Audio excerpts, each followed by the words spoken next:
Goose Creek CCISD School Board District meeting on June 3rd at 6:33 p.m. Ms. Woods, was the meeting properly posted? Yes. And do we have a quorum? Yes, we do. Excellent.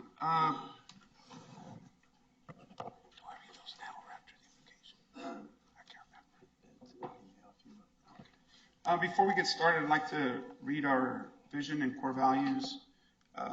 Goose Creek develops and enhances each learner's intellectual, social, and emotional well-being by a highly qualified team of committed growth, community collaboration, innovation, success, and determination. Our vision is we empower every student with the knowledge and skills they need to succeed in a global community. And our core values are graduate every child, children first in a safe and nurturing educational environment, collaborative community, parental involvement, integrity, respect, humility, and transparency, service before self, and diversity respected. Dr. Duarte. Vice President Laredo, school board members, Dr. O'Brien. We will begin the opening ceremonies with the prayer led by Ricky Clem. Everyone please rise. If you'll bow your head, please. Dear Heavenly Father, we thank you for this evening and the time we have to be together to guide and lead our school district. Ask a special blessing upon our new board members and thank them for their service to our community. We ask for your wisdom and guidance as we proceed through our meeting tonight, that we make the correct decisions for our students, staff, and our community. In Jesus' name, amen. Amen. The pledges will be led by Juan Castillo and Trenton Foster. I pledge allegiance to the flag of the United States of America and to the republic for which it stands, one nation, under God, indivisible, with liberty and justice for all. Honor the Texas flag. I pledge allegiance to thee, Texas, one state under God, one and indivisible.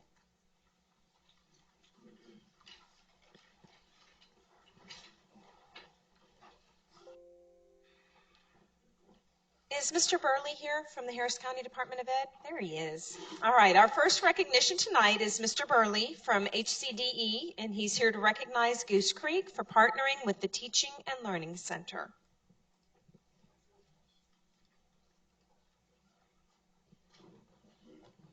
Thank you. Good evening to Board President, to members of the Board of Trustees, Superintendent. I'm really pleased here to be here tonight. I came once before to recognize you for your efforts toward having safe and secure schools. You may remember me as back, I think, in your last board meeting.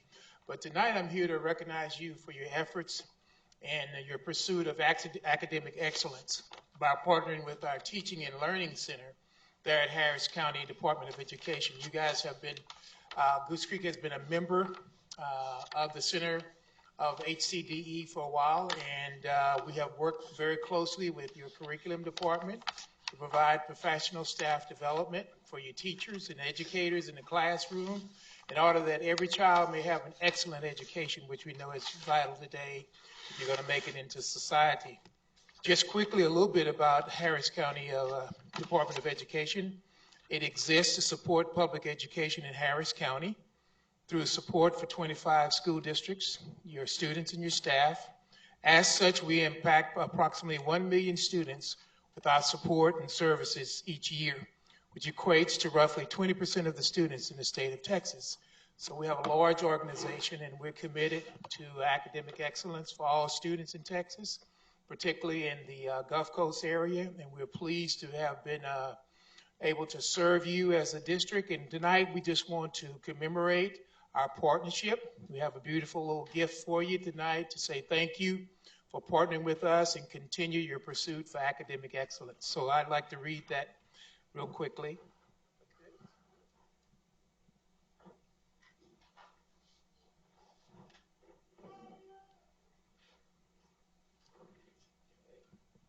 Thank you. And it says, presented to Goose Creek CISD in recognition of supporting student achievement and staff excellence for the 2018-2019 school year from Harris County Department of Education.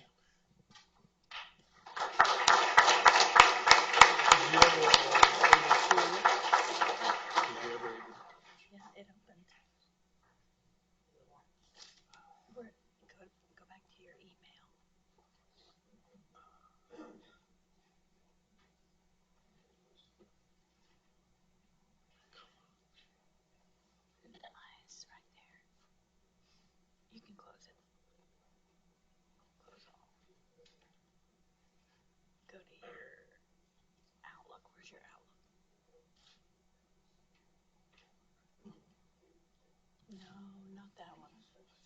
Close that. Go all the way over to your windows. Just one.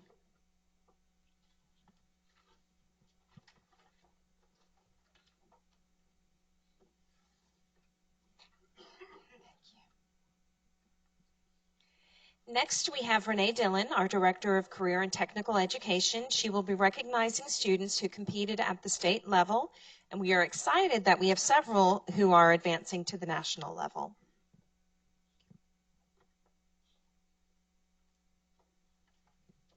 Good evening. The 2018-19 school year was a very successful one for students in career and technical education student organizations. We are proud to announce that we've had even more students represent the district in regional and state and even world championships. This year, we added a new student organization competition team, the Technology Student Association at Goose Creek Memorial High School. 30 students not only competed for the first time at regional competition and advanced to state competition, but 10 of those will now be competing at the national competition later this month. The first student I want to recognize is Juan Castillo. Juan competed in music production, won second place in regional competition, and advanced to compete at the state level.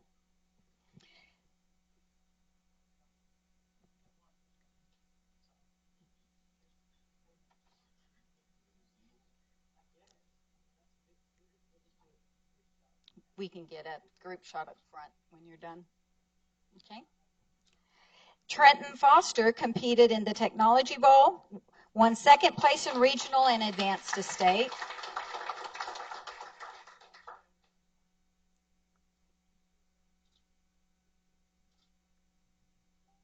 Aaron Garces competed in coding at regionals, won second place in regional competition and advanced to state in digital video production.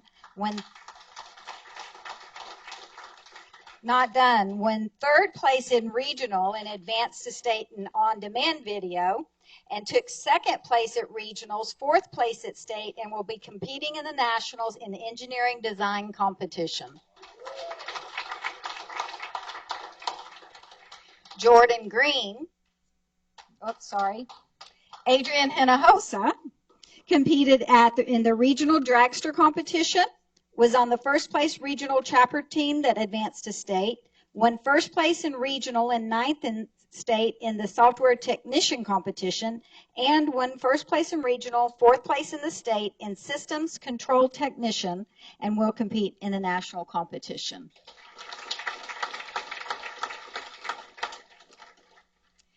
Gilly Jawahir won second place and advanced to state in music production, won second place and advanced to state in digital video production, and won third place and advanced to state in on-demand video.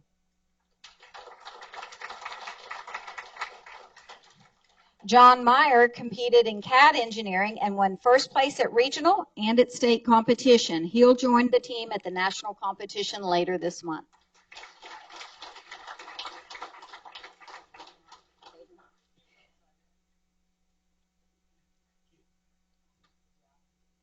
David Rodriguez was another member of the first place regional chapter team that advanced to state. Also competed in engineering design, placing first in regional and eighth in state.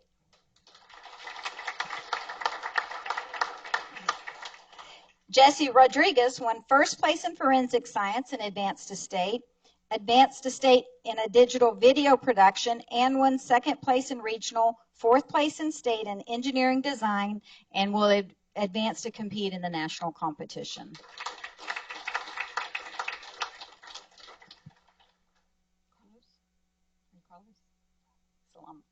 Shadi Salama competed in the Technology Bowl at state competition.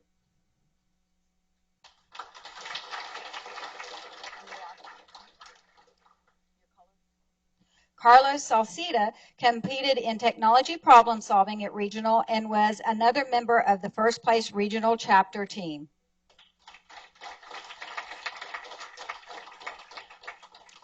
These students did an amazing job, but they could not have done this without their amazing coaching without amazing coaching from their Technology Student Association sponsors, Ms. Shonda James and Mr. Sean McGregory.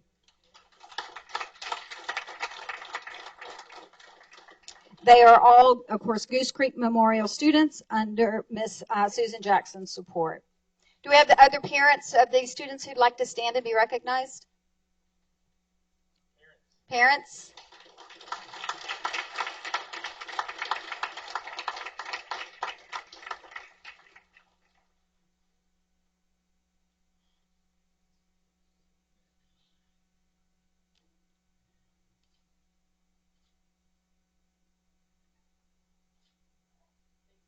Congratulations, guys. Good luck in that.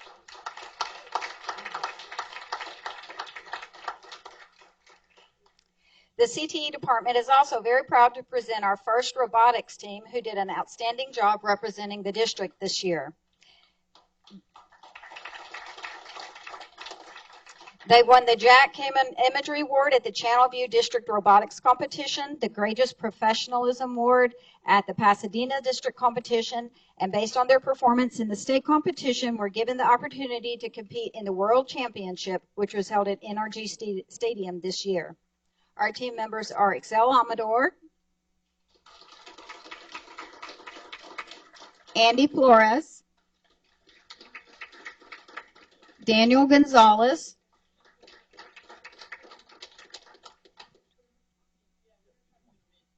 Raul Benavides, Daniel Gonzalez, Javier Morfin, and Kaylin Segura.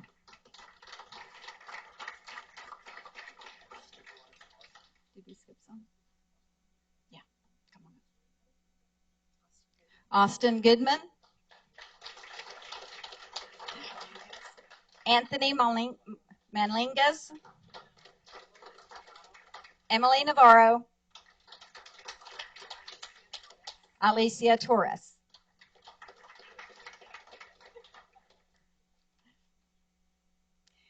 The students this year were coached by Carl Bergman and Miss Andrea Bechtel at Robert E. Lee High School. And both the Technology Student Association and the First Robotics team are supported at the district level by Carlene Caldwell, our CTE STEM specialist.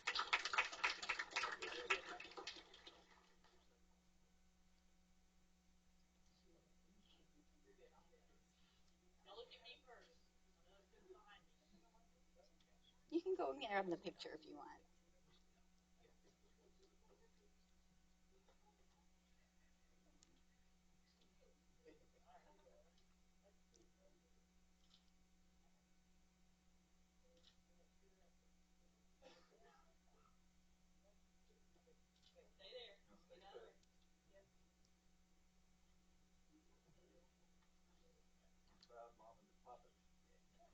Do we have other parents in the audience of our robotics team members?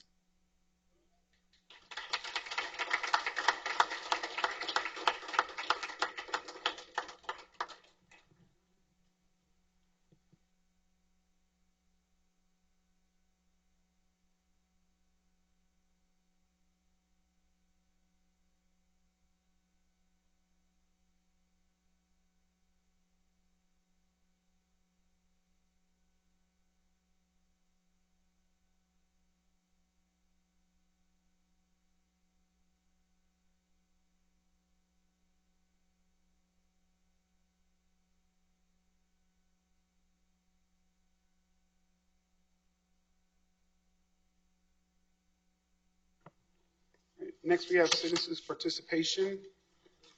Citizens who have registered for the recording with the recording secretary may address the board on matters other than the character of any student, staff, or board member. Since the item addressed on the speaker may not have been posted in accordance to the Texas Open Meeting Law, board members may only listen to the individual statement and may not discuss the item with the patron or take action on any matter not on the agenda. Each individual heard shall be allotted no more than 3 minutes for each presentation. However, if more than 6 citizens register to the board, more time may be given by the majority of the board.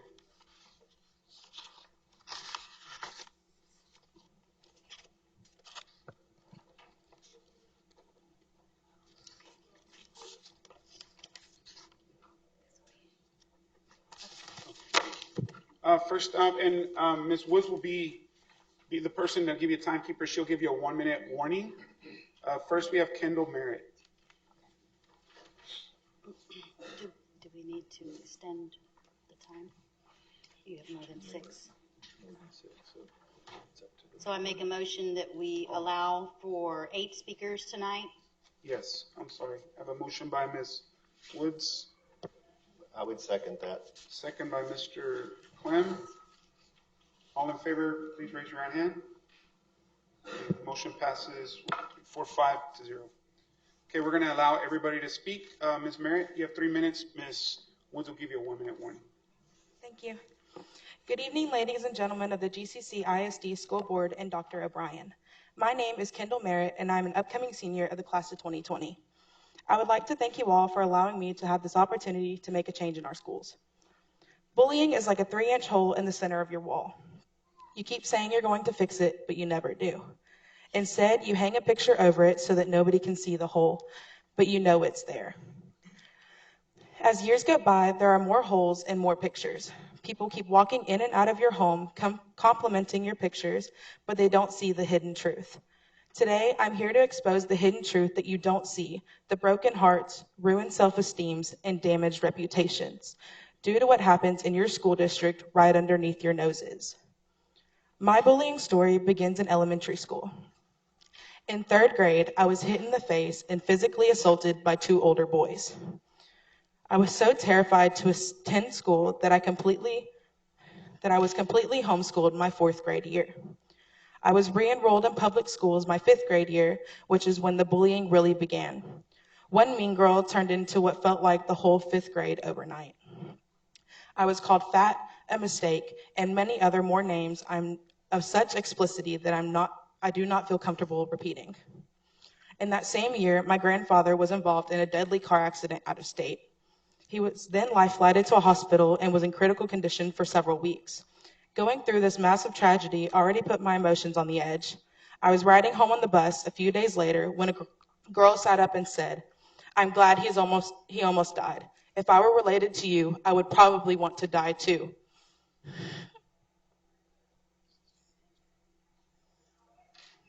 I'm sorry. I went home the next day. I went home that evening and cried my eyes out for hours, emotionally destroyed.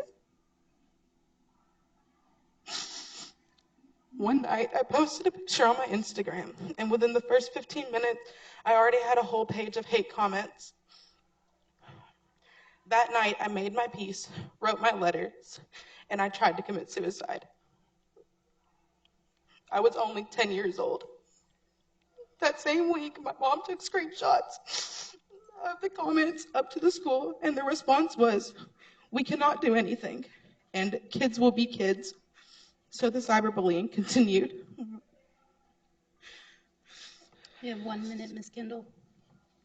6th grade was the real peak of it all. I was in choir class, and a girl intentionally scooted her chair back to trip me, causing my leg to fall between the riser levels. I was at my most vulnerable. I tore my ACL meniscus slightly and dislocated my kneecap. To this day, I still have a physical disability and can no longer engage in high-power sports due to my injury. I told school counselors, APs, the principal, and even my coaches, and nobody did anything to stop it. I decided that if nobody else was going to help me, then I would stand up and help others. I was an active member in Crime Stoppers and even became an officer my 7th grade year. September 28, 2016, I was withdrawn for Sterling High School due to me feeling very uncomfortable in my environment. I then moved to Port Neches, where I have learned that bullying is not tolerated in any shape or form. I hope that you take mine and my sister's words into consideration and you really hear our cry for help. Yes, bullying is a problem, but it's unsolvable. But it isn't unsolvable, sorry. I want to graduate this upcoming year knowing that that there is a real solution in place and not just an online anonymous document to fill out that nobody will never see. Thank you. Thank you, Ms. Merritt. Next, we have Ms. Katya Smith.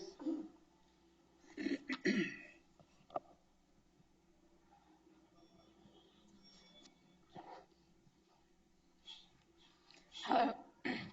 Hello, my name is Katya Smith, and I'm a victim of bullying. For the last 4 years, bullying has had a huge impact on my life. It has caused me to have suicidal thoughts and self-harm. The drawings on my desk and the hurtful words that come out of their mouths would play and repeat in my head until eventually I began to believe that everything they said were true. Bullying happened when I was in fifth grade. It started with little comments about my weight, and then it escalated into having others' lunches thrown at me. At one point, I had broken my foot, and a couple of other students thought it would be funny to trip me and laugh and call me unreasonable names. It didn't make it much better 6th grade year. I was still being bullied about my weight, my body, and even the type of phone I had. One day in gym, a girl pantsed me in front of the whole gym class. I felt violated. Her punishment was nothing more than a slap on the wrist. The school officials said that if it had been a guy who assaulted me, then the repercussions would have been different. But what's the difference? Sexual assault is still a crime no matter who commits it. 7th grade didn't get much better. As I joined more clubs, people found new things to make fun of me. They would say things like, "Why is she even here? Who let her in? And worst of all, go kill yourself." I was close to my breaking point. After talking to my counselor about everything that the bullies were saying, they didn't do anything. They told me the same things they always do: fill out a report. All I was given was an empty promise and false hope. 8th grade was just the icing on the cake. People got physical. I was pushed in the hallway. Students drew hanging men on my desk, and once again, I was told to go kill myself. The worst part about it was the assigned seating at lunch. People would laugh and stare at me while I ate, and making side comments about me to their friends. My solution was to go to the library and read instead of eating. I had enough, so I decided to eat lunch that day and just tried to ignore it. While I couldn't, I asked the counselor to eat with some of my friends, and she sent me to the principal, and then the principal told me to go to eat with the AP. That was the same day I committed suicide. I don't want another student to give up on life like me. I encourage teachers to listen to the cry for help that the students are giving and not let their situations go unnoticed. I would let teachers, counselors, and principals to be people that students can all trust. Thank you. Thank you, Ms. Smith.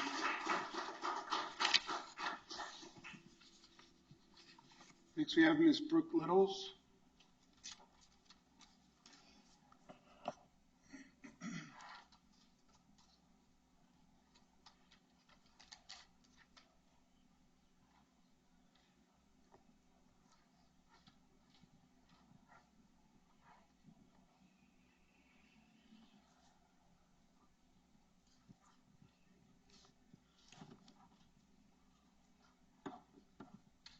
I don't want to beat around the bush. I'm going to get straight to the point. My name is Brooke Littles, and I'm the mother of a 9-year-old that used to attend Days of Viola Elementary.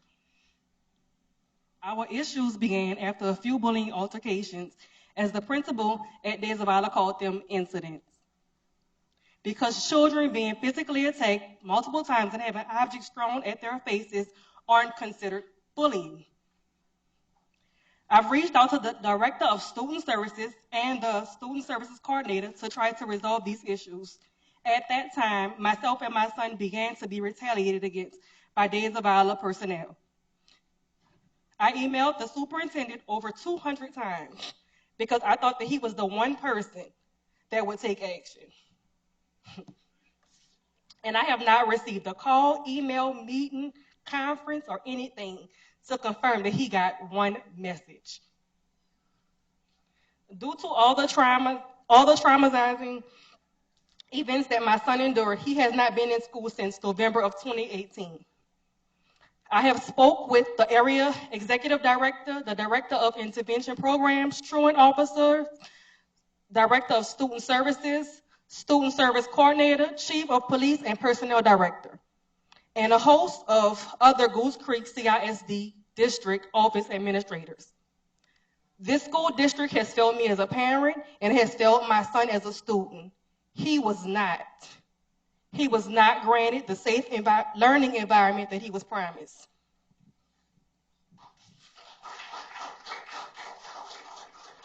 Thank you, Ms. Littles. Next, we have Nicholas Rice.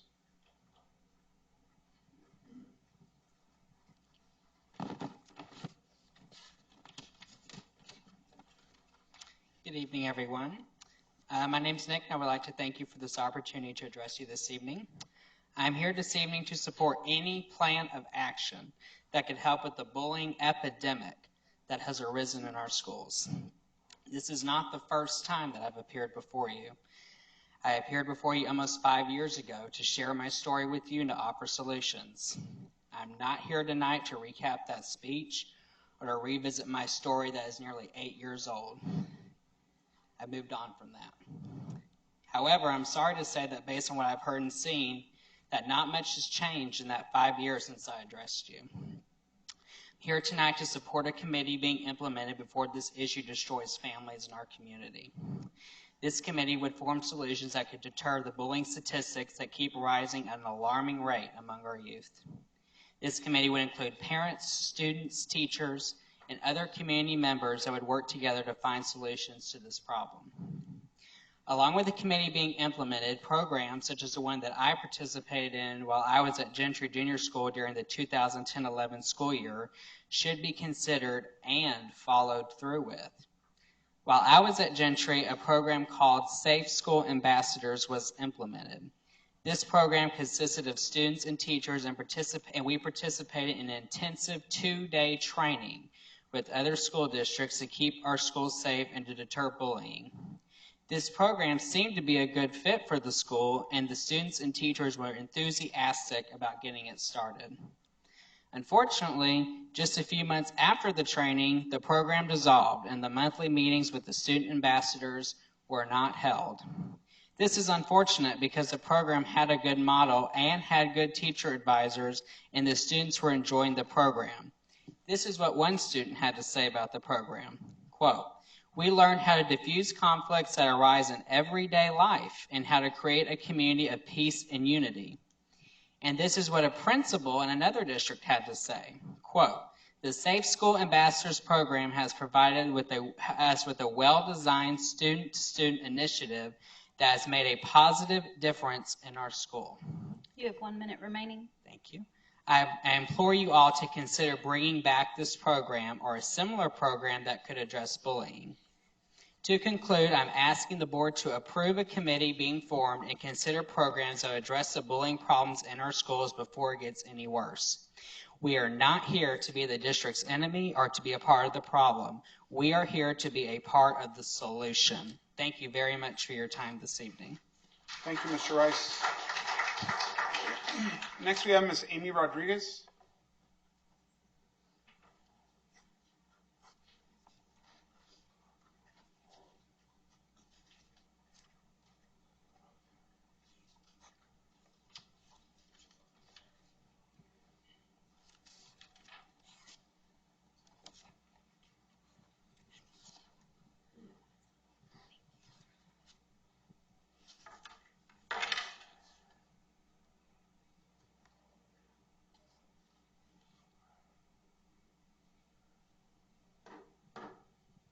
Good evening, my name is Amy Rodriguez, and this is my son. My son recently attended Days of Allah Elementary. I look at the core values of the district, and and it upsets me and hurts me to know that those aren't the core values followed.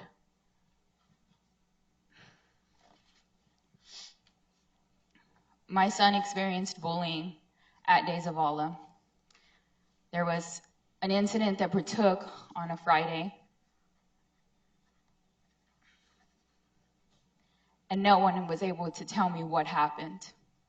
I had 3 children who attended Days of Allah.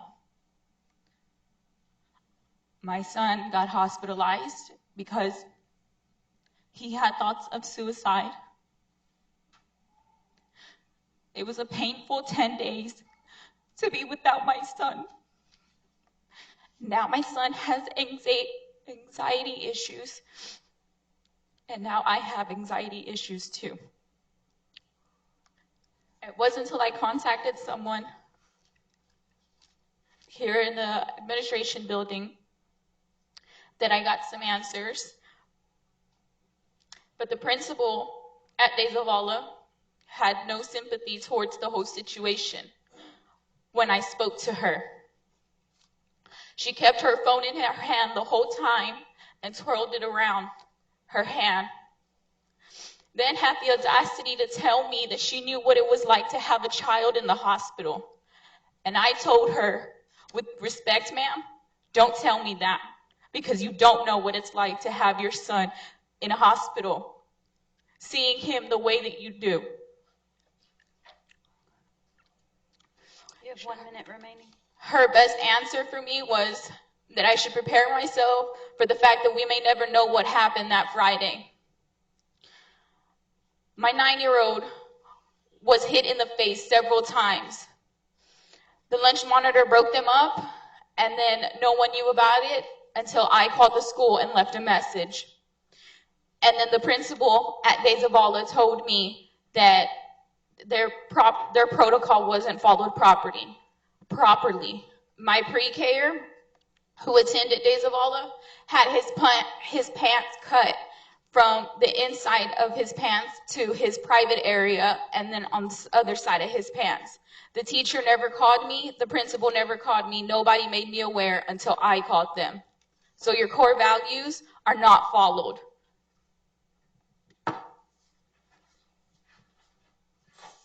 Thank you, Ms. Rodriguez.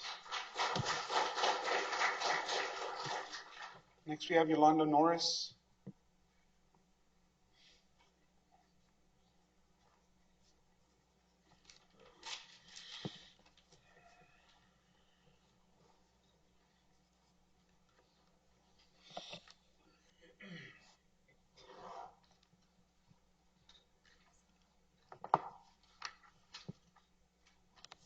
Good evening, everyone.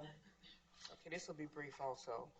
I have seen firsthand how this entire travesty, as far as my daughter and her dealings at De Zavala School, has affected not only my grandson, but my daughter as well. Me being the grandmother of Tobiah and the mother of Brooke, it saddens my heart the way this administration has treated them, with no regards to safety or health.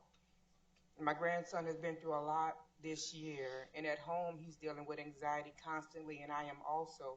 And we felt like we had no help from the school, no help from, anyone. We called, we emailed, no response. It's like we're going through this all alone. And we look on the social media of these kids that's committing suicide, and it's like it's like no help. It's like no regard for our kids. So what are we supposed to do? They look to school for, they should be safe at school. And it's a shame that they're not. Let's just have some accountability for the kids who bully. Something needs to be done. It's unfair. That's all I have. Thank you, Ms. Norris. We Ms. Kimberly Kostick.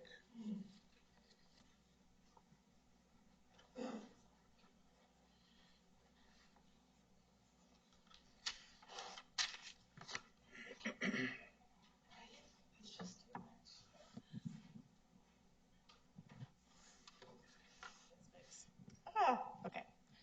Good evening, members of the board and Dr. O'Brien. I appreciate the opportunity to stand in front of you this evening as a voice of our community, a parent of 3 school-age children, and as a friend that is begging for us to work together for solutions. Teddy Roosevelt once stated, "Complaining about a problem without proposing a solution is called whining." None of us are here tonight whining.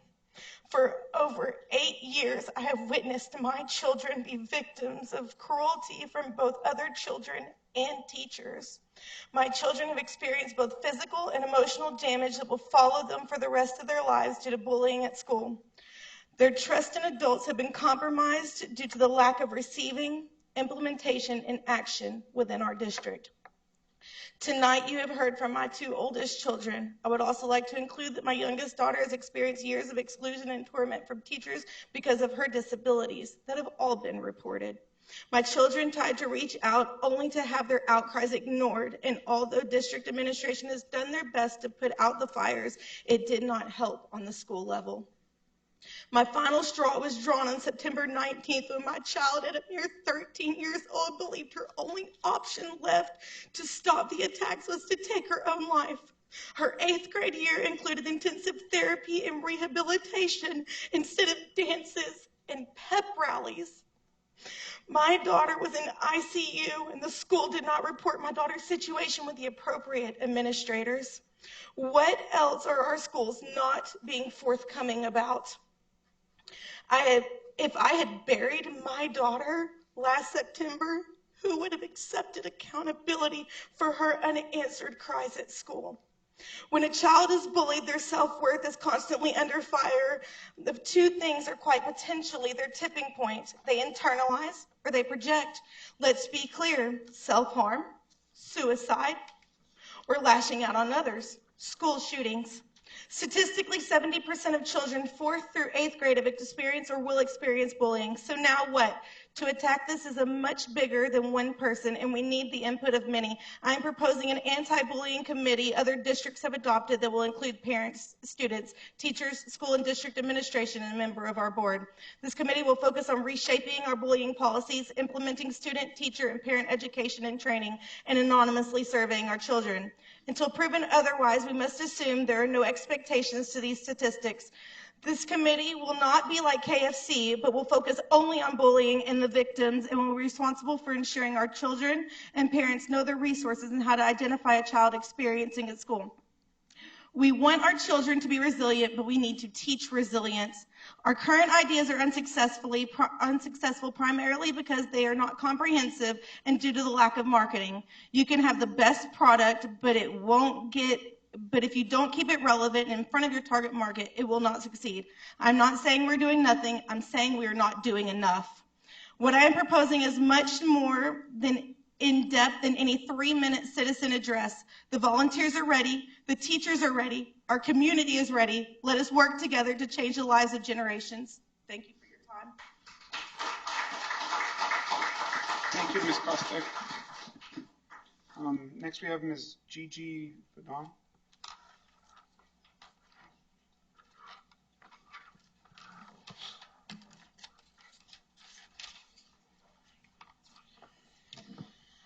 I'm going to say something because of all the people that I just talked to.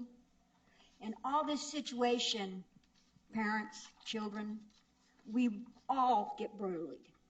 I'm not saying that it's not gone, you're not doing a lot. My son was 5 foot tall. He was bullied. I was bullied in high school because I had freckles and all of that. The difference is, I went home and told my parents what was going on. My parents called the other parents, and they did something about it. They talked. This administration and the schools are doing the very best we can. Yes, I see your point. If that was one of my kids, I can guarantee you, and I think most of the board members can attune to the fact it wouldn't happen but once. But we have got to get the parents involved. That is where it will stop. So know that you will get better. It's not easy, but it's going to be a part of your life. All your life you're going to be bullied. So you've got to learn to deal with it. That sounds harsh, but it's true. Get the parents involved and just don't let it get to you. So, my brother committed suicide, so yeah. I'm just telling you that a lot of our problem is our parents. It's not implementing more rules in school or demanding our board or our schools be accountable. It's time for us parents and grandparents and the people in Baytown, Texas, to be accountable. And the only people that are accountable are the 2,600 people that even bothered to vote. Okay, end of my soapbox. The last time I addressed this committee, this board, I quoted Mark Twain. In the first place, God made idiots. That was for practice. Then he made school boards. I'm sure y'all probably remember when I was here. I'm very 1 minute, Ms. blunt. Gigi. At the time, I was really upset with y'all. But I've calmed down a little bit.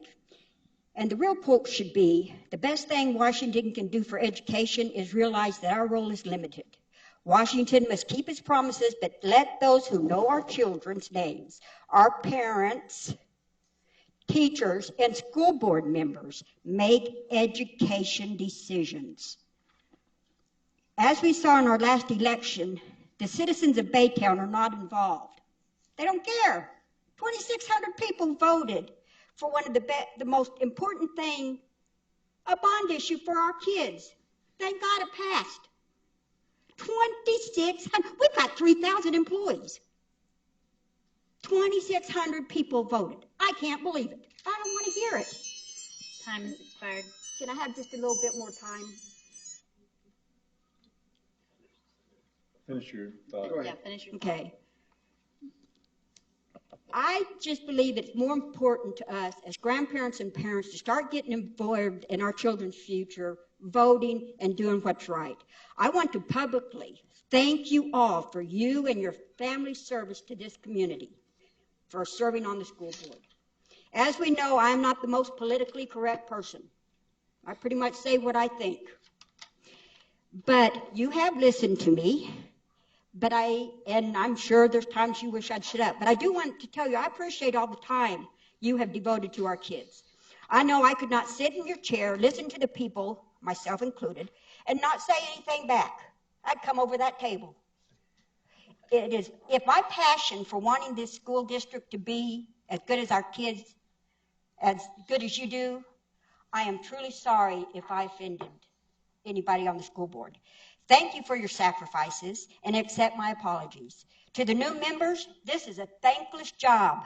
No one wants, but we all seem to think we could do so much better as long as we don't have to get off the couch.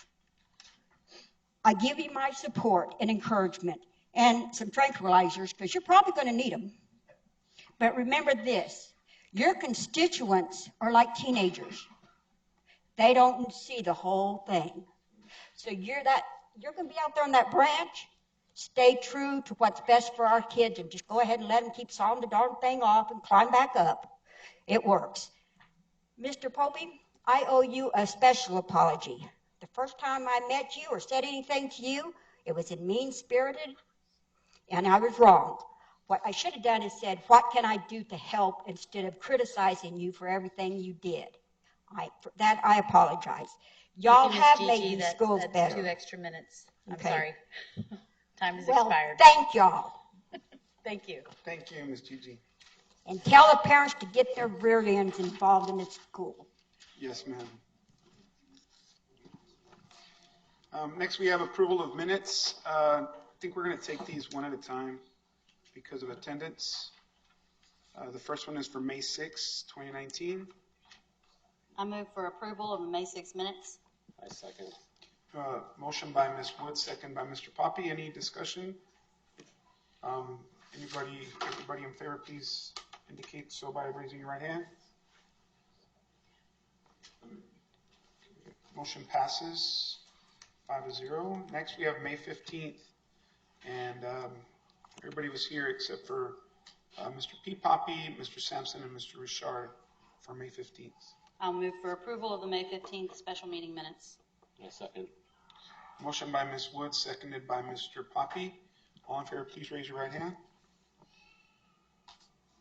Against? Abstain? Okay, motion passes 4-4. Nobody against and one abstention. And finally, May 20th, we had Mr. P. Poppy, a special meeting. May 20th, Mr. P. Poppy was absent, as well as myself and Mr. Richard. I'll move for approval of the May 20th special meeting minutes. Go ahead, you're doing a great job. I second that. We have a motion by Ms. Wood, second by Mr. Ben Poppy. All in favor, please raise your right hand. Against? Abstentions? Motion passes 4-4, 0 against, 1 abstention.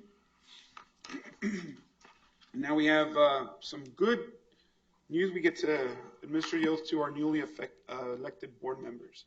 So I could have Mr. Benoit come on up, and Mr. Cotter and Ms. Guy.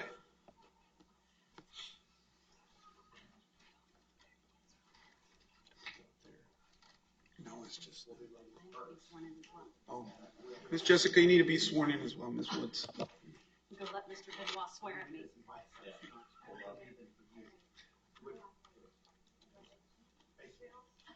Your mic's not on.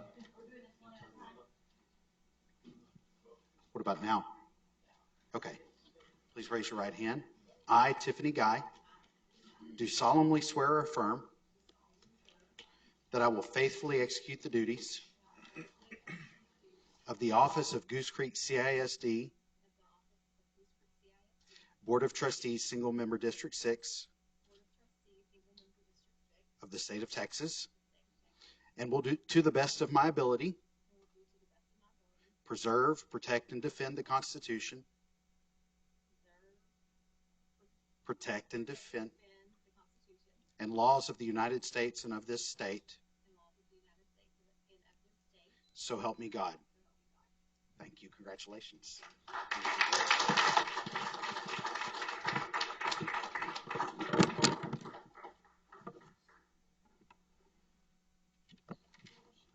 Ms. Guy, you can join us once you finish signing.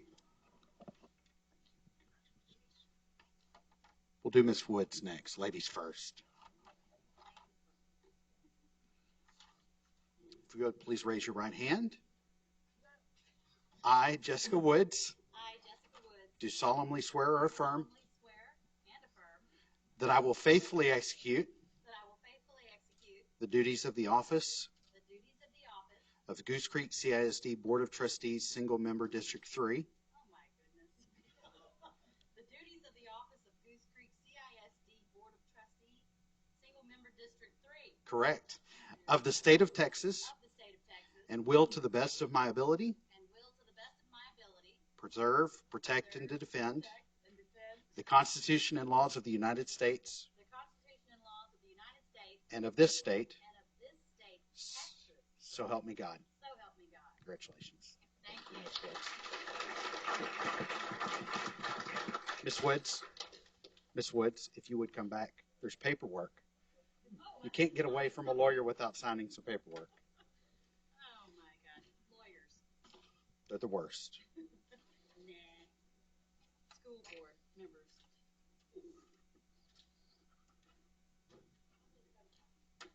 Thank you. Thank you, Gigi. Okay, now I go? Yes, thank you. Mr. Cotter, if you would please come up and raise your right hand. I, Shay Cotter, do solemnly swear or affirm that I will faithfully execute the duties of the office of Goose Creek CISD Board of Trustees, Single Member District 7. Board of Trustees of the state of Texas, and will to the best of my ability preserve, protect, and defend the Constitution and laws of the United States and of this state. So help me God. Thank you. Congratulations, Mr. Carter.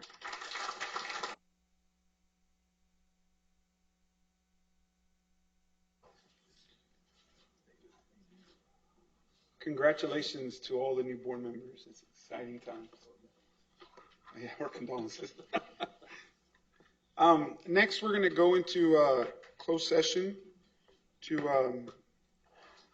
have private consultation with our attorney and reorganize the Board of Trustees. The board and I recess into closed session pursuant to the following sections of the Texas Open Meeting Act, Code 551-071, 072, 073, 074, 075, 076, 082, 083, 084, and 087. No action will be taken while the board is in closed session at 7:23 p.m.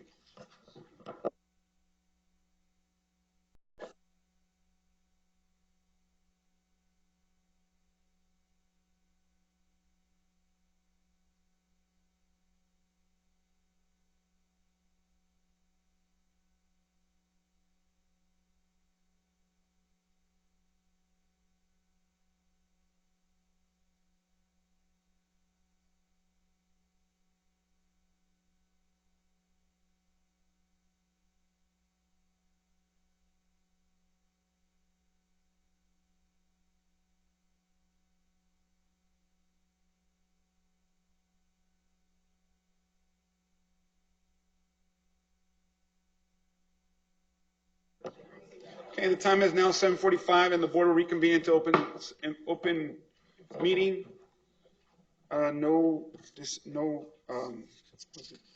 action was taken during closed session. Next, we have reorganization of the Board of Trustees. First, we'll take nominations for president. I nominate Augustine Laredo. We have a second. I'll second. I second that, yeah. A nomination by Mr. Sampson, seconded by Ms. Woods. Any discussion? All in favor, indicate so by raising your right hand. All against? Abstentions? Motion passes 6-4, 0 against, 1 abstention. Next, we will be doing nominations for vice president. I nominate Jessica Woods for vice president. Second. We have a nomination by Mr. Ben Poppy, seconded by Mr. Howard Sampson. Any discussion? All in favor, please raise your right hand. Against? Abstentions? Ms. Woods, abstentions? Ms. Woods, abstentions? Abstain. Motion passes 6-4, 0 against, 1 abstention. Next, we have secretary. I nominate Ben Poppy as secretary of the board. Second. Nomination by Ms. Wood, seconded by Mr. Sampson. Any other discussion? Okay, all those in favor, please raise your right hand. Against? Abstentions? And motion passes 6-4, 0 against, 1 abstention. And finally, assistant secretary. I nominate Howard Sampson as assistant secretary of the board. A second. I have a nomination by Ms. Wood, seconded by Mr. Poppy. Any other discussion? All in favor, raise your right hand. Against? Abstentions? Mr. Sampson passes 6-4, 0 abstentions. 6-4, 0 against, 1 abstention. You may get up and do the swap. the movements. We may do that at Okay, this time. but do we need to? I mean, should we right now because our computer? We can stay. Huh? We can stay where we Okay, are right good. now. All Okay, right. and then they'll switch us. Thank you. That's it. Great. Okay, next we have discussion items. Dr. O'Brien. Yes, this evening our superintendent's report, we have budget workshop number 2. Margie and Renee will be coming up. Dr. Wyatt will be joining them.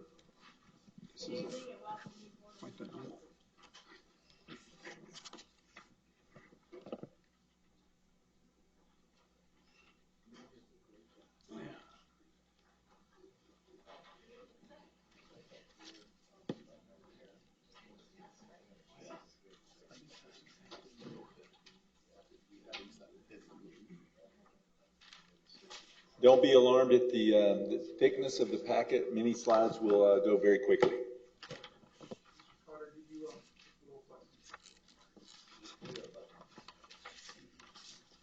Good evening, President Laredo, board members, Superintendent O'Brien, and guests. This is our second, pardon? There we go. Can you hear better now? Okay. This is our second of 2 scheduled budget workshops to review and discuss the development of the 2019-20 budget.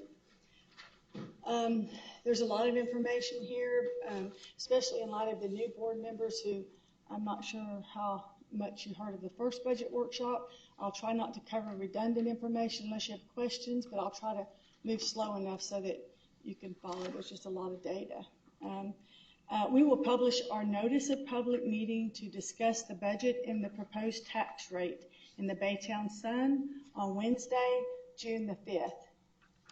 I believe Noemi provided a hard copy of the presentation, and the very back of that is a copy of that public notice that you'll see in the paper. It should be, or I don't know if it's attached or a separate handout. Last page. Yeah. It's the last page? Okay. So we are scheduled to adopt the budget on June 17th. Also, the notice that was put in the paper is based on current law. It does not reflect the rate that we will ultimately publish, so we will be republishing once we get that data put together, once we get a new truth and taxation template, etc.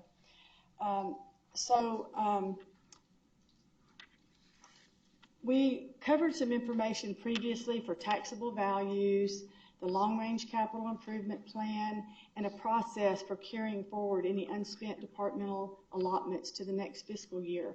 So I'm not going to cover those specifically, but if you have questions, I'll be happy to entertain those, or if you want to call afterwards, because there's so much other data just to get through it all. I'll be happy to answer any questions about those. The budget objectives, I'm going to briefly cover because, again, this is pretty standard information, but you might not have seen it. So in light of the new members, I'm going to cover a few things there. So in accordance with the district's strategic plan for growth and improvement, we try to maintain a bond rating of AAA. We try to maintain a superior rating on our school first report. It's a TEA report. It's like a report card on the school's finances. And we also try to ensure that we have a sufficient operating reserve to support operating costs. And we try to maintain as a target at least 3 months, which is 25% of our annual operating expenses. Also, we seek to adopt a balanced budget, and we consider all revenue generation and cost savings and the operating efficiencies. Also, we will continue to reduce investments in programs that have not produced sufficient results. We'll maintain a compensation levels of competitive for all classes of employees as long as they're sustainable.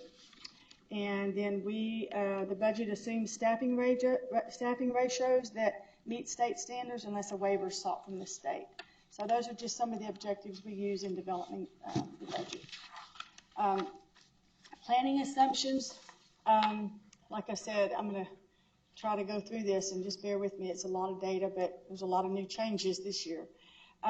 We've included student growth of 1% in our revenue models in our expense costs for the year. Their preliminary certified taxable value for maintenance and operations is $11.1 billion. It was the same as last year. The INS taxable value of $15.1 billion is up $1.1 billion or 8%. And as a reminder, we have 650 included as Chapter 313 supplemental revenue protection payments versus 28 million last year. That's a huge variance. And those payments over the last 2 years were one-time hold harmless payments that basically are very favorable to the school district that we will not see again for several years.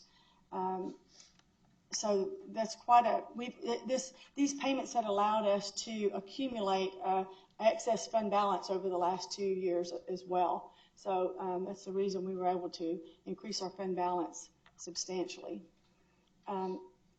Also, the proposed budget is based on current law. I mentioned that a while ago, but the exception of that is we've included salary and benefit increases.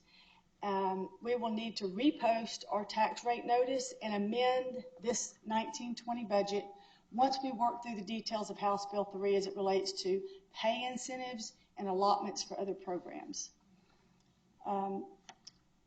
Also, pursuant to prior board action, our Chapter 313 supplemental revenue payments are accounted for in a separate capital improvement fund. They're conservatively estimated at about 60%, and there's some exceptions, but for the most part, very conservatively estimated. There's two different kinds of payments. There's revenue protection payments, that's a hold harmless payment, and then there's a supplemental payment where we're paid so much per ADA, and we share in like 40% of their tax savings, and there's a limit of $100 per ADA. So that money is excess money. The revenue protection money sort of replaces money we lost because of the change in the values that we use from prior year versus current year in the funding models. The foreign trade zone payments, namely ExxonMobil, are estimated at $1.6 million and are included in the capital improvement fund as well. We don't use those supplemental monies to balance the budget. That's with both different types of revenue that we receive for those agreements. The debt service fund proposed budget is based on an estimated interest in sinking tax rate of 31.69 cents. It's up 5.5 cents from last year's rate of 26.189 cents. And this is to provide for the 2019 new bonded debt that is on the agenda tonight to approve those bond orders, the tax election that was held recently and approved by voters. There will not be an operating transfer to the debt service fund from excess general fund balance, as the interest in sinking fund taxable value has increased sufficiently to cover all annual debt requirements. Salary and benefit increases are recommended based on a general pay increase of 5%, and the district share of employee insurance premiums have been increased by $25 a month, from $250 a month to $275 a month. That's for per employee that's covered under the district's medical plan. The food service fund includes $200,000 for capital assets for replacements. Every year we usually appropriate, it varies, 100,000, 200, sometimes 3. And then we've also appropriated an additional $600,000 of fund balance. Actually, the correct term is we've committed those funds for the kitchen construction project at the Goose Creek Education Service Center, the new Houston Methodist property we acquired. We also had committed $1.1 million this year, so it brings our total committed fund balance for that project in the food service fund to $1.7 million. So basically, that's just of the total fund balance, sort of a reservation, a commitment, and you just earmark for that project. Okay, to briefly recap the '86 legislature and how that impacted school reform. There was House Bill 3. There was a total investment of $11.6 billion, and of that, $6.6 billion was for public schools, and the other $5 billion was to provide for property tax relief. There will be a $3.6 billion or 47% reduction in recapture over the biennium, and all of these changes will result in an increase in the state share of school funding. They'll go from 38% to about 45%. Also noteworthy was Senate Bill 500. The state will utilize $9.86 billion, is that B? billion of the rainy day fund to appropriate funds for TRS, Harvey impacted schools, school safety, and compliance with the federal special ed funding. So there's a lot of stuff on this page. I'm just going to briefly summarize. I wanted you to have the data. You can look at it more, but I wanted to summarize all the elements that mostly impacted our district. There's a few that aren't on here, and there's a few on here that don't impact us. But so in the top left-hand corner, there's a little chart, and this is basically, as I mentioned, the notice of the public meeting to discuss the budget and proposed tax rate that will appear in the Baytown Sun on Wednesday. It reflects an M&O rate as in the 1819 column. It reflects $1.17, and it reflects a proposed interest in sinking rate of 0.3169. So it takes the old M&O rate and the current INS rate, because that would have been the current INS rate under the truth and taxation models.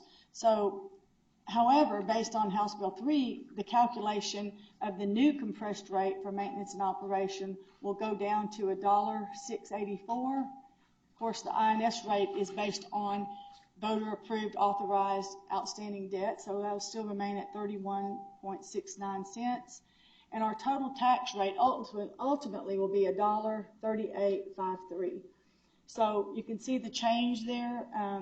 It resulted in a 4.659 cent decrease overall. and it's equivalent to 3.25% reduction in the total tax rate. That again, just to reiterate, will have to be republished since the rate is different than the one we're publishing next week. Again, most districts are publishing based on current law because we don't have any other templates yet. There's a lot of calculations that go in there, that effective rate calculation, the rollback rate calculation, and all those have to be calculated with a lot of data elements. So most people are publishing around the state based on current law, and we publish just like we are planning to do. So some of the significant components of House Bill 3 that will impact the state's funding for our district. The local share of school funding is now based on current law versus prior law. That's a huge change, and that will impact many, many districts because there's additional revenue generation that we picked up when it was based on prior law. So that's going to impact our district. The cost of education index, the high school allotment, and the gifted and talented allotment have been repealed. The basic allotment is increased from $5,140 to $6,160. Higher education, are there higher weights for special ed and bilingual programs? There's new allotments added for dual language, dyslexia, early education, dropout recovery, teacher incentive pay, CCMR outcomes. That stands for something like college and career and military readiness or something like that, right? Outcomes. The mentor teachers and fees for college prep exams and CTE certifications. Okay. There's new funding for extended school year for grades PK through 5, but that's not effective till 2021. There's also efficiency audits required to hold a TRE, which is a tax ratification election. If you do choose to try to increase your tax rate and go to the voters, as the district has in the past, that will now require an efficiency audit before you're approved to hold a TRE. The staff salary allotments, I'm sure Stephanie Myers will be happy as I am that we don't have to do that any longer. But there are allotments that were made of $500 and $250. They've been repealed. And then instead, the district must use 30% of the gain in the foundation school program revenue per ADA for compensation increases to full-time, non-administrative staff. Of that 30%, 75% must be for the teacher, counselor, nurses, librarian classification, prioritizing differentiated compensation for classroom teachers with more than 5 years of experience. That's a lot. So I know that's a lot to digest, but I needed to summarize it for you and try to make sure I at least covered that. Enrollment growth, I've mentioned that we've based the budget on a 1% growth. That would make enrollment go from the current 23,710 students to 23,947. This results in a total growth over the past 5 years of 4%. We've covered property values, so I'm not going to go over that. You can see we do have a graph there for you to look at. There's a different tax base for maintenance and operations as is, and compared to INS, so you can look at that. I'm going to turn it over to Dr. Wyatt to cover compensation plan. Okay, and Margie, I've already told her that if I start saying something that makes no sense, she's going to stop me and just talk over me. So just ignore me if she starts talking. We are looking at doing a general pay increase of 5%, which would be a total cost of about $8.5 million to the general fund. We are also looking at the employee health clinic, which we estimate would cost about $250,000. We are looking to increase the district share of the employee medical insurance premium from $250 to $275 a month. This would cost about $600,000. I want to point out that $25 increase. We have just under 2,000 total employees who are on the district insurance. 1,485 of those employees are seeing an increase in their premiums that is less than $25 a month. So for about 82% of our employees, this increase of $25 means their medical expenses will go down and they will see a pay increase without the pay increase. If I said that correctly, if that made sense. So this is one time when it gives us a chance to kind of get ahead of the rising insurance premiums, at least for the majority of our employees, so they can actually get the full benefit of a raise. Dr. Wyatt, the 600K, is that the amount that our share will increase, or will that be the total amount? That's the amount it would increase. Okay. Annually. Annually, yes. That was going to come out of the general fund annually? Yes, ma'am. And then we are also changing the long-term disability that is currently district paid to an optional employee supplemental long-term disability, which will save about $275,000. And as I recall from Stephanie, it's probably going to save even more than double that because it's fixing to go up. It's fixing to about double, as I understand it. Yeah, it was. If we didn't, that's the cost that's currently been paid, but the costs are fixed and double. So that's going to, and there's less than 15 people, I think, that are benefiting, but they will still benefit from the program. They were grandfathered in, but we will, and employees will still have the option to purchase that. It just won't be an employee cost instead of a district cost going forward. The next table kind of shows the increase that Margie was talking about earlier, the increase due to the new funding formulas. Margie could explain better than I can how all the multiplication works, but when it boils down to is we're looking at an increase of about 21 million or so. 30% of that we have to spend on non-administrators pay compensation increases, which would be about 6.3 million. Of that 30%, 75% has to be spent on teachers, counselors, nurses, and librarians, which would be about 4.7 million. On the next slide, you can see kind of the breakdown of what 5% of the 5% general pay increase would be. For teachers, total cost there would be about 5.7 million, which would put us about 1.2 million over the required spend. So we'll meet our goal there. This would be a general pay increase of $3,500 for all teachers, nurses, librarians. The other 30%, that was the 75% of the 30%. We would hit that goal, and then for a total increase, it would be 9.2 million. We are required to spend about 7.6 million, so we would also meet our goal there as well. Over to the side, you can see our new, that would be our new hiring scale with a new 0-year experience teacher coming in at 58, and then at 31 plus a new hire would be at 73,862.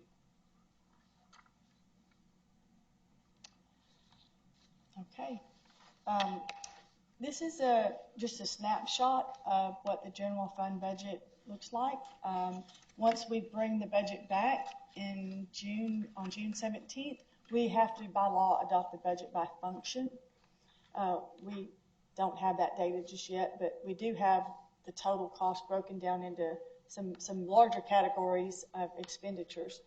So the total revenue is projected at $231.6 million. It's up $8 million from the prior year's adopted budget of $223.6. And although we've shown, this gets a little confusing, so I'm going to try to make it clear. We've shown the M&O property values as flat when you compare them to the prior year taxable values, but there's been a significant increase from our 2018 preliminary certified property values that were used when we adopted the budget. So this results in a much higher local tax collections and accounts for the 17 million increase over the prior year, or 15.5%. Other local revenue increased approximately approximately 26 million. That represents, it's directly related to the change in the Chapter 313 revenue protection payments. That's what that line is. State program revenues, they're higher by 16.7 million. And this is a result of a combination of projected enrollment growth being at 1%. That increased 1.5 million. And the state funding to cover the cost of the 2019-20 proposed salary benefits that's included in the general fund is $9.1 million. It's the $8.5 for the salaries and the $600,000 for the insurance premiums. There was some settle-up from prior years of approximately $2 million. And there was also an increase in state compensatory ed funding, approximately $2.3 million, and then various other program allotment changes were included. The decrease in federal program revenue is about $500,000, and that's entirely attributable to the decrease in SHAR's program funding. So the total net decrease in revenue from the prior year is $8 million. I'm sorry, the total net increase is $8 million, and that primarily is the newer salary stuff. The other stuff sort of offset each other, and then we have primarily the revenue included in here for the new salary and comp plan. Also, the expenditures for the general fund are $231.5 million, and they're up $11.5 million from the prior year's budget. Again, it's attributable to the $9.1 million for the compensation plan. Approximately $1 million is mandatory operating cost increases, and then there's some miscellaneous staffing increases. Again, note the decrease in the operating transfer to the debt service fund of $1.5 million. As mentioned previously, that's no longer needed. And finally, we're projecting about $95.9 million in ending general fund balance. That represents about 41% or 5 months of annual operating expenditures, which is in excess of our target of 25% in 3 months. The debt service fund, the revenue here is projected at $48.6 million, up $12.8 million from the prior year's adopted budget of $35.8. This increase is entirely related to the incremental tax revenue collections generated from the 5.5 cent increase for the new bonded debt payments. Total expenditures increased by $7.6 million from the prior year. That's also due to the debt payment for the 2019 bonds. Note that the revenue increase is more than the expenditure increase, and that's because the tax revenues assessed and collected they include the August 15th bond payments that are not reflected in the fiscal year 2020 budget, which ends June 30th.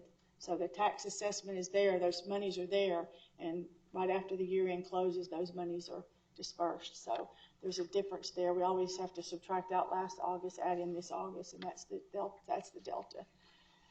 As mentioned earlier, the $1.5 million operating transfer from the general fund, we keep mentioning that, but we want to point that out. That's no longer needed. Projected fund balance then is $32.9 million, and it includes restricted amounts of $18.5 million, both for the August 15th payments and the QZAB sinking fund. That leaves $14.4 million or 3.8 months, which is equivalent to 32% of annual debt payments in the debt service fund. The final legally adopted budget that we're required to address is the school nutrition fund. Revenues are projected at $15.4 million. It's a $1.8 million higher than last year. This is primarily due to an increase in the reimbursement rate for breakfast and lunch programs, as well as the catering. Total expenditures of $14.5 million is approximately the same as the prior year. This is because we included a couple $100,000 for the 1920 pay increase, and we overestimated the district's medical insurance contribution last year, so we had a variance there. The 1920 budget proposal includes a request for an additional $600,000 committed for the Goose Creek CISD Education Service Center kitchen project, bringing the total committed fund balance to $1.7 million, and it leaves $2.8 million to $843,319, or 2.5 months, which is 20% reserved for food service operations. If you'll skip down to, we've gone over all of the capital improvement planning in the process. I'm not going to cover that, but I wanted to point out the schedule of our project plan. We've revised that from what we presented last time, and I apologize, when Noemi sent that out, I think it was earlier today, we have a change on page 2. It was very modest, but the very last line I had of 77,000, I had a formula error and I didn't include that. So we've revised that, and that's in your printout. you've received the corrected copy there. You can see that this over 5 years provides enough revenue to cover all the projects listed. And although it's not a legally adopted budget, we do use supplemental revenues that are generated locally to provide the resources for the capital improvements. So we want to provide this data going into the school year so that we can get any feedback or any recommended changes or anything included. So with that, that's really all we have. We've talked about the financing carry forward methods moving forward by amending the subsequent year by any unspent funds, and it's kind of illustrated here. We've covered that. I'll be happy to answer any questions there. That's really all we have. It's a lot, but. I got a quick question. Going way back on your long-term disability. How many people would have to pay the $275 out of their pocket on the long-term disability? Because you have some that are covered, but then you have a group that's not covered, from what my recollection was. The 200, you want to answer that? Or Stephanie can answer it better.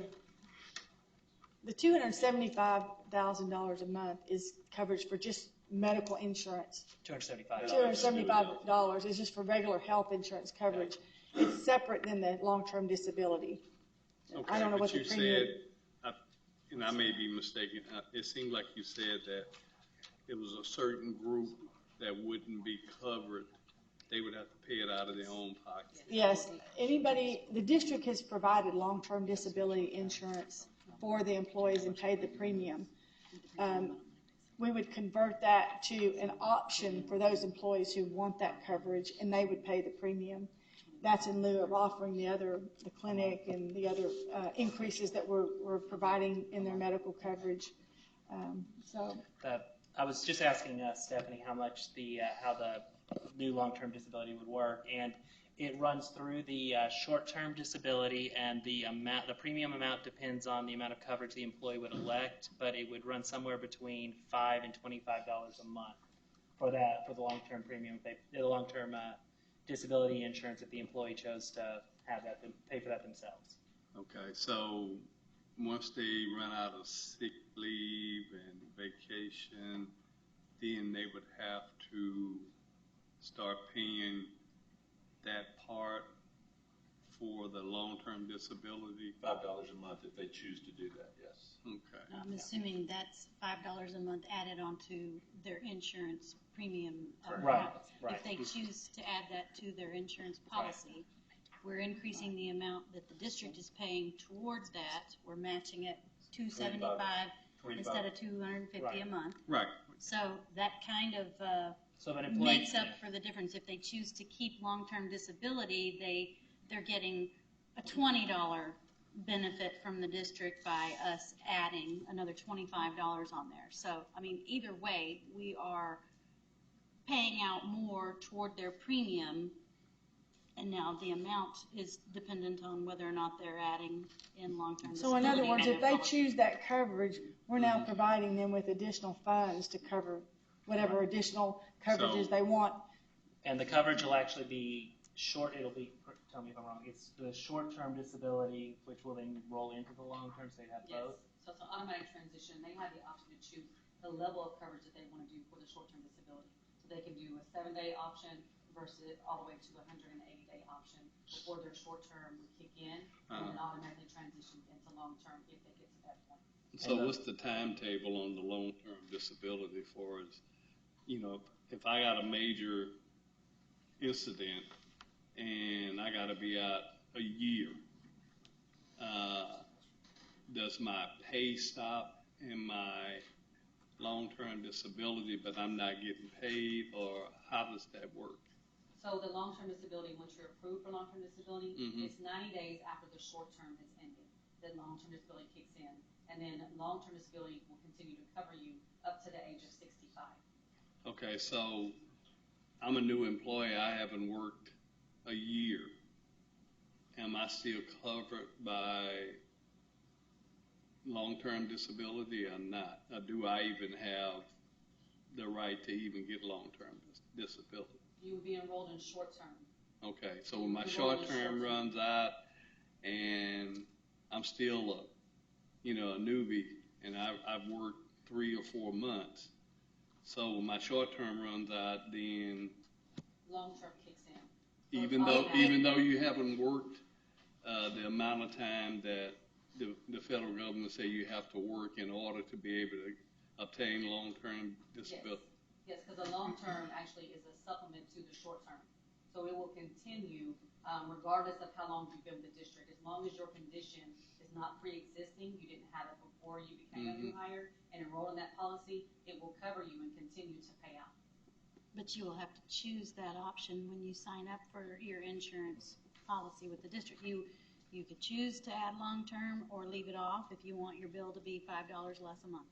Just like eye care and dental care and everything else. And other insurances, like there's supplements, you can carry cancer coverage or certain specific type of medical insurance coverages now that it's a choice, it's your option. Is it, my recollection of long-term disability is different than what the district is offering, because other institutions have different ways of doing long-term disability. Are you referring to long-term care? Well, long-term disability, in other words, after I run out of all of my usable things, then to protect my job, I can still be on long-term disability, and you can't fire me or demote me or anything else if I'm on long-term disability. Now, I may not be getting paid. No, the long-term disability is just compensation and pay. It's not a job protection. Yeah. We have FMLA and temporary disability leave, and those are the ones where it gives approved leave, but not necessarily pay. Okay. The short-term, long-term disability provides the pay. So it's like an insurance policy. Exactly. Okay. Exactly. Income protection. Okay. That's a great way to say it. I was just trying to get my ducks right. Okay. Thanks. Other questions for the panel? Ms. Woodruff, do you agree with everything that's been presented this evening? Okay, just checking.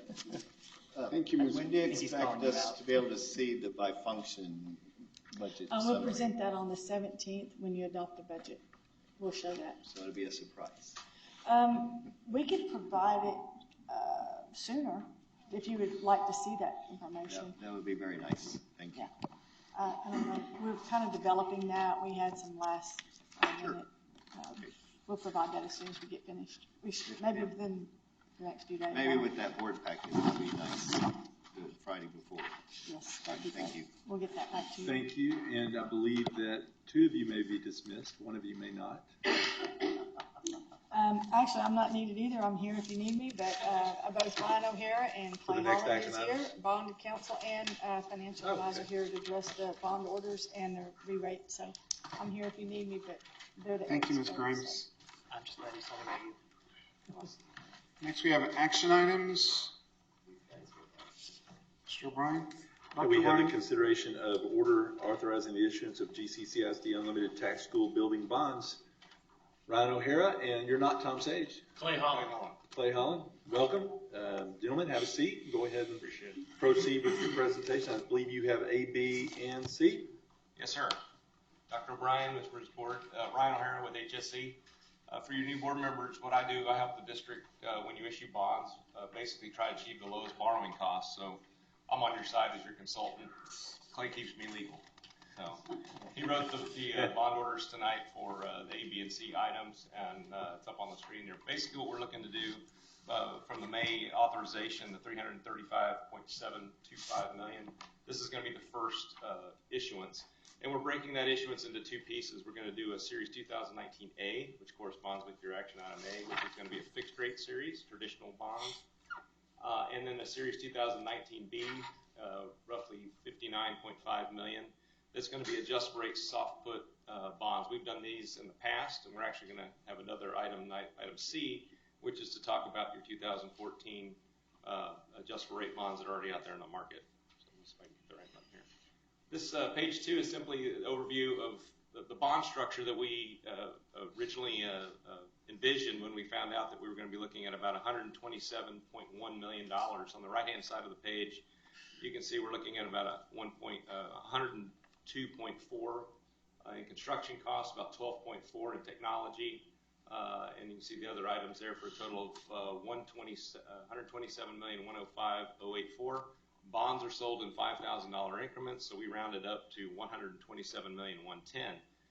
The bonds and the maturities from 2020 down to 2039 are going to be the fixed rate portion.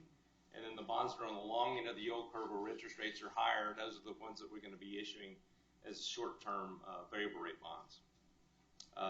When we do this issuance, the amount of bonds that you have in adjustable rate mode is approximately 16%. So said another way, 84% of your bonds are in the fixed rate traditional mode. This is the bond program tax analysis that we showed the public when we were leading up to the bond election. On the left-hand side of the page is how we originally envisioned the bonds being sold. We thought the first sale would be roughly $109, $110 million. We're selling a little more in this one. But the good news is with the increase in values and interest rates have continued to drop here recently, we're going to be looking at a much better financial position. We had originally estimated that next year we would have to go immediately up 11.5 cents on our debt service tax rate. As Margie talked about before, we're only going up 5.5 cents, highlighted in blue there, to 31.69 cents. And I don't envision, we do have a lot more bonds to sell after we sell these, but I don't envision us going above 36 cents. So our peak tax rate now that I'm talking is about 9.8 cents, down from 11.5 cents. So we're trending in the right direction.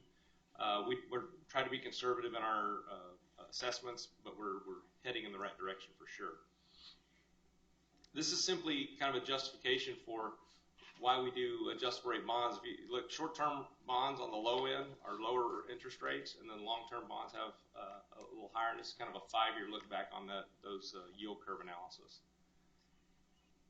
What we're looking to do, which is item C, is back in 2014, we did something very similar to what we're doing now in 2019. We issued an A series, which was fixed rate. You can see that on your left-hand side of your page. And then we did some 2014 B bonds. We actually had 2 tranches, if you will, a 2035 tranche and a 2040, which were variable rate short-term bonds, similar to what we're, again, doing now. And if you can see at the bottom of the page, those are the 2 tranches. There's $30.6 million that the rate comes due August 15th of this year. We're going to leapfrog the $32 million that's out there till 2020. And we estimate that the rate that we're going to get when we go out and remarket this $30.6 million to be roughly 1.76%, highlighted in green there. For our planning purposes, we typically estimate 3% on the short term for these bonds and 4% on the long, so we're well below that with that 1.76. I do think we're going to be better than that because, again, interest rates keep dropping, and so I'm pretty encouraged at where things are going to go from there.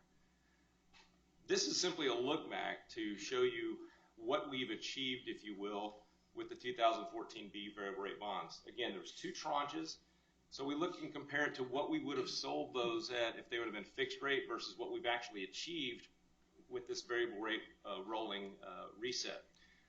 They're highlighted in the gold, shows you the difference again between what we would have sold at fixed rate versus variable rate. If you slide all the way, look at both issues, we're just under 13.6 in interest cost differential between what we would have paid if we sold them as fixed rate bonds versus where we are today. Out there in the blue, the gray, we don't know where that's going to be, but I total it up at the bottom, it's $22.4 million. But the big number to focus on really is what we've achieved today is, again, close to $13.6 million. It's very, very powerful, allows us a lot of flexibility with setting our tax rate when things come in like the legislature does what it does. Again, these bonds will be resetting on August 15th with your approval for action item number C. B. I went fast, I'm sorry. But we're very excited about where interest rates are. With your approval tonight, we'll get both the 2019 A and B bonds rolling, and then we'll be ready in August for the reset of the 2014 B. I'd be happy to answer any questions if you have. Any questions from Mr. Holland or Mr. O'Hara? Okay, we want to start with item A. Yes, sir. A motion for item A on action items. Do you want me to read the whole thing, or can I just say, Just- I move just action move, yeah. A item? That's Clay's fault, by the way. Right? You must do the A. You You don't have to read all. Clay get paid by the word. Right. Read the first sentence. I move to approve the consideration of order authorizing the issuance of GCC ISD Unlimited Tax School Building Bond Series 2019A. Second. Just cut her off. I have a motion by Ms. Wood, second by Mr. Clem. Any questions, discussions? All in favor, please raise your right hand. Motion passes 7-0. Administration asks the same on action item B. And I move to consider the order authorizing the issuance of GCC ISD Variable Rate Unlimited Tax Schoolhouse Bond Series 2019B. Who was that? Turn your mic on and speak up. All right. Second. Good job. A motion by Ms. Wood, second by Mr. Cotter. Any discussion? All in favor, please raise your right hand. All against? Motion passes. Was that a 4 or? Okay, good. Administration recommends action item C as well. So moved. I second. You didn't read it. You're correct. I have a motion by Mr. Clem, seconded by Mr. Poppy. All in favor, please. Any discussion? All in favor, please raise your right hand. Anybody against? Motion passes 7. Was that your? Mr. I had a question. Oh, go ahead, Mr. Simpson. I apologize. When we say Texas Schoolhouse bonds, are we talking about just overall anything that deals with the school district far as? No, sir, it's the bond sold in 2014. We're making a modification to that sale. Okay, okay. That's just the title of that series of bonds. Okay, okay. It doesn't limit you in it. Okay, that's what I, Any other? Was that good, Mr. Sampson? yeah, Yes, sir. that was good. Okay. I'm sorry. All in favor, please raise your right hand. Motion passes 7-0. We will get to work. Thank you very much. Thank you, sir. Next, we have item D, Student Code of Conduct.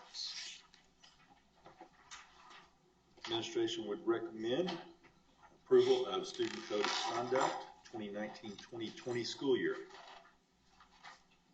I would like to make a point that I requested at our last meeting, that anything like this we publish to our community, include the strategic plan.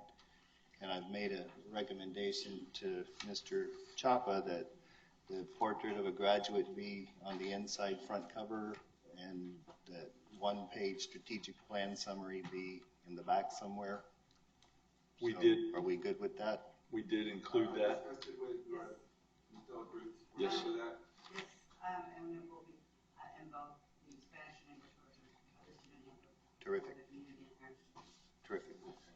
The one thing to know that, Mr. Clem, is it was conferred to do all that, but the strategic plan, as we know, is a viable instrument that'll be changing throughout the years, so it may come back for correction or edit in the future as the strategic plan and the portrait of a graduate are modified or improved. Absolutely. Any other questions?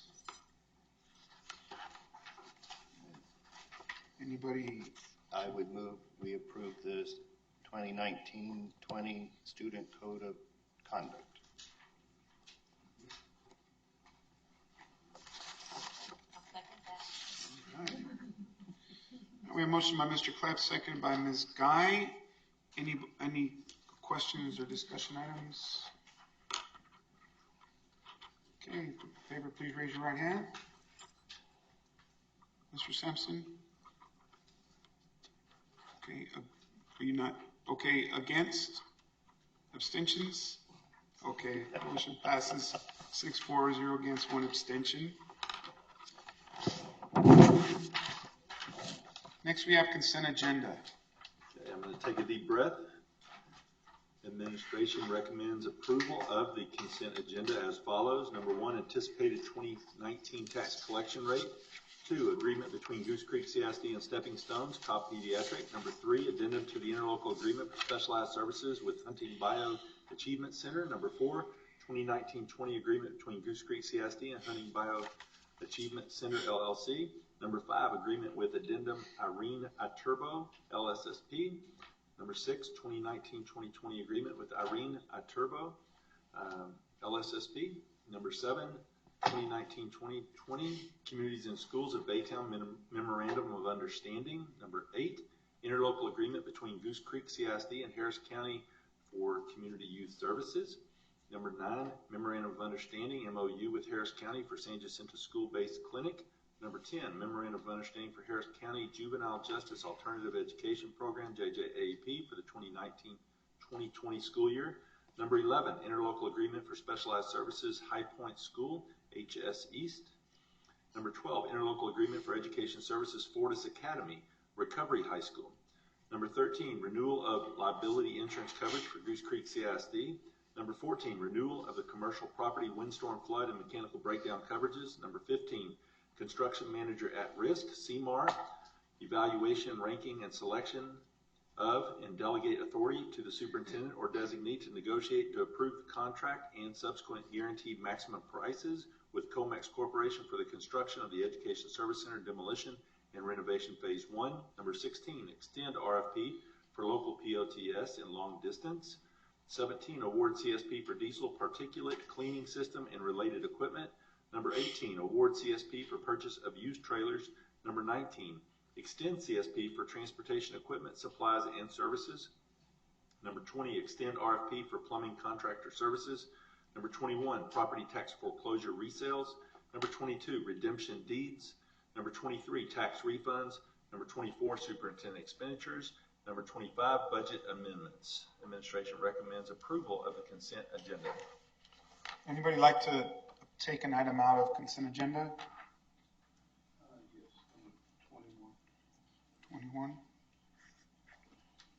Anybody else would like to take out number 7 for separate consideration?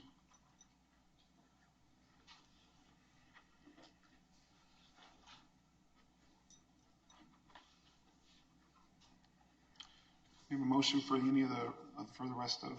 I would move that we approve items 1 through 6, 8 through 20, and 22 through 25. I'll second that motion. Any discussion? I just want to make a comment on number 9. Dr. Bryan, I think that this is has been a great opportunity and a great asset for the community in my district. District 2, the San Jacinto Base Clinic, has done a lot for our community, and I appreciate Harris County. We've enjoyed the partnership. I have a motion by Mr. Clem and a second by Ms. Woods to do items E1 through 6, E8 through 20, and E22 through 25 consent agenda. All in favor, please raise your right hand. Motion passes 7-4. Item 7. The only reason I'm pulled this out was I have to abstain. So if anybody has would like to make a motion. I'll move for approval on number 7, 2019-2020 Communities and Schools of Baytown Memorandum of Understanding. I second. A motion by Ms. Woods, second by Mr. Poppy. All in favor, please. Any discussion? All in favor, please raise your right hand. Motion passes 7-4. Oh, I'm sorry, 6. Anybody against? Any abstentions? 6-4, 0 against, 1 abstention. Apologize about that. Number 21, Mr. Sampson. I just had a question about the properties are these properties foreclosed on by all the tax entity or just the school district? That was my curiosity. Mr. Benoit is our attorney. Would you like to join Charlene? So, Mr. Chief, whenever we file suit to foreclose, if there's not a successful bidder at the first sale, it is struck off to whoever the lead plaintiff is. In this instance, Goose Creek was the lead plaintiff.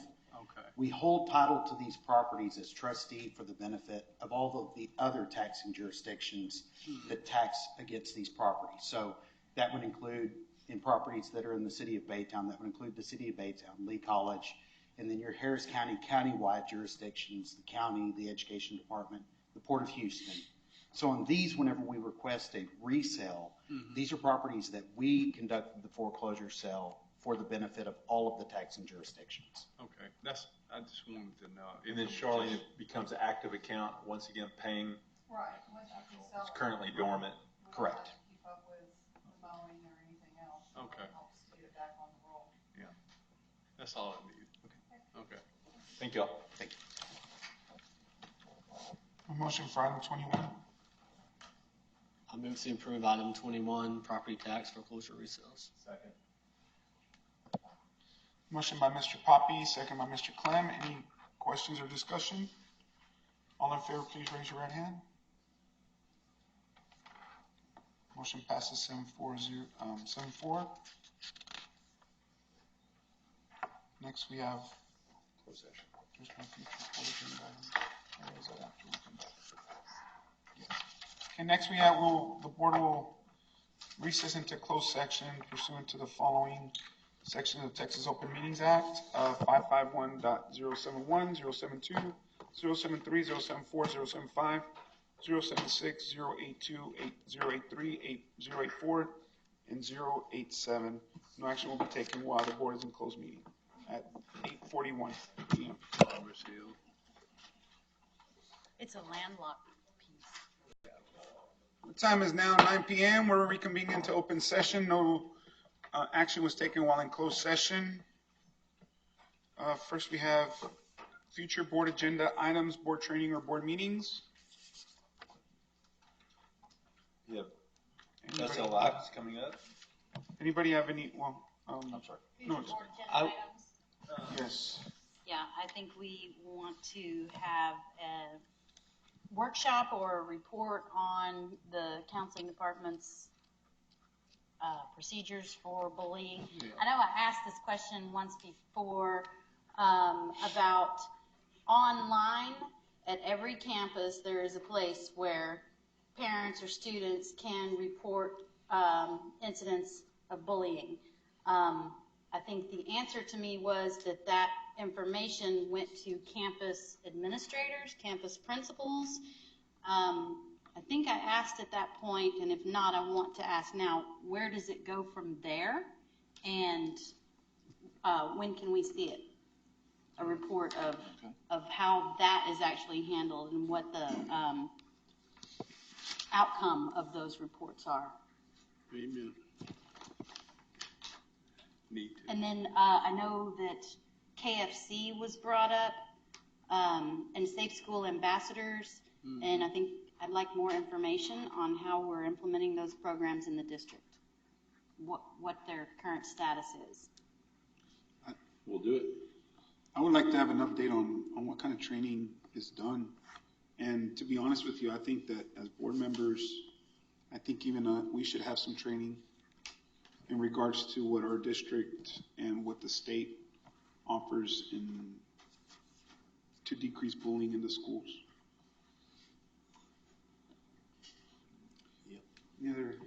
I would like to add to a future agenda a discussion about the number of board meetings we have a month. Oh, yeah. Can we add that as an agenda item? Yes, sir. Board meeting. Howard wants to have one a week. No. That's why we have one now.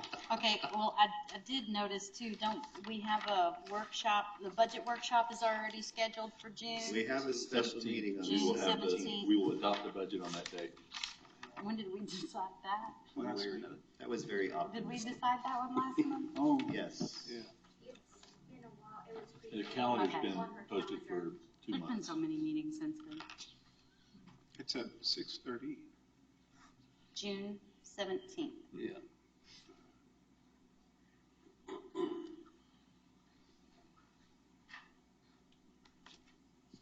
Do we have the orientation for our new board members scheduled? June 10th. June 10th, and any board members are usually welcome to that. Yes. If anybody All wants board to- members are welcome to it, but specifically for the 2 new board members it's the training on the operations of the school from an administrative standpoint. Bring a wagon. We have the popcorn. What time is that scheduled for, Dr. Brown? 9 to 2. On the 10th. Yes. That's the short version, I guess. Yes. We've gotten quicker. Awesome. Dare I mention Team of 8 training? Where? Yeah. I think we're going to have 8 people at conference at SLI. Nah, scratch that. Who's Unless not? Mr. Sampson is leaving on Friday. Yeah, I'm gonna leave on Friday, but I'll be So if there we did Team of 8, Wednesday it and would have to be Yes, Thursday. but when we register and walk in the door, we're going to register as a team of. Okay, well, yeah, we can register as Team of 8, but we talked about if we wanted to do a different meeting, workshop, Right. separate, a retreat. Local specific to our district, not Yeah. just hearing some other district talk about. Did you plan on Saturday morning, Miss Woods? Slow your roll there, sister.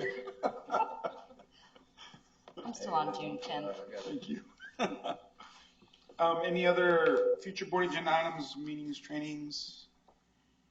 All right, great. So we just totally skip past Team of 8. We're just going to have to not give up. Okay, I know, because we don't want to try to set a time. We don't or have to do date it or there. Workshop. No. That's what we're talking about. Okay, so no, I know. You're gonna tell us when. Yeah, well, give us, that's what you had said at the last board meeting. Do you want for us to look for someone to facilitate? We could arrange something through Region 4. They do that. Yes. I mean, I'm sure there are outside consultants that people know that I'm not aware of that do that. Okay. But I know several. But Mr. Poppy's comment about something specific I also wanted to be a us check and the our- block Team of 8. I want it to be something that we can discuss the needs of our district. Yeah, I with agree all with that 7 of us, completely. 8 of us here. Not just checking the blocks and we've attended Team of 8 and we've checked it off for a year. Apparently And actually, bullying's an issue in our school district. that'd That might a be great something that we can discussion. look with at. that training. I'd also, just because I heard something this week again, but personally, I wouldn't mind. We had some diversity training 4 years ago through Dr. McLeod's office. I wouldn't mind going through some additional diversity training and the bullying training.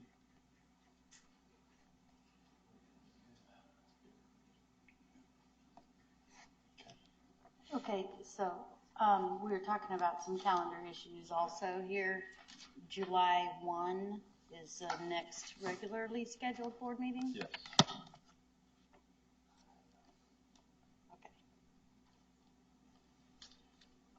And Yeah. we're hanging here. I may not be here, but you can That probably might carry be on 2 without of me. us. Oh, so 2 of us might not be I here. might not be here either. Okay, so Ben, you're up. Wraps up, man. We're changing that date. I'm just throwing it out there. Will everybody be here the last part of July? Maybe we can do our Team of 8 in The last part of July? the latter part Nope. of July. No? Well, I'll be back for the Rotary Club Shrimp and Fish Fry. That's on the 27th. I'll be So back that for is the that. latter part of July. But the 3 days before that, I will not be in town. So there's July 29th. That's a Monday, which we're partial to. Will the 29th be okay? I will not be available that day either. What about the We could 30th? have some shrimp and some catfish and meet. We could meet on Saturday the good with that. 27th, have our workshop at Shrimp and Catfish. Was the 30th okay? The 30th is great for me. I don't think I would be able to make it on the 30th. That's like real busy time at work for me. Like the Tuesday that whole week. week or just Tuesday? Well, I'll be just getting back to work, get the schedule set Oh, for kids to start. Can we look at maybe September For Team of 8? for Team of 8? Miss Garcia, could you send us about 3 little dates and see what email we can email you back in mid-September? And we'll talk to the facilitator and see what they have. Okay. Thank you. And just reaching out into September, sir. September the 2nd. What happened to us? It's Labor Day. Yeah, we need, okay, there were 2 people. What was that? September? August will be the beginning of school. Oh, okay. Folks are busy. I'll be Y'all should late. just retire. I highly recommend it.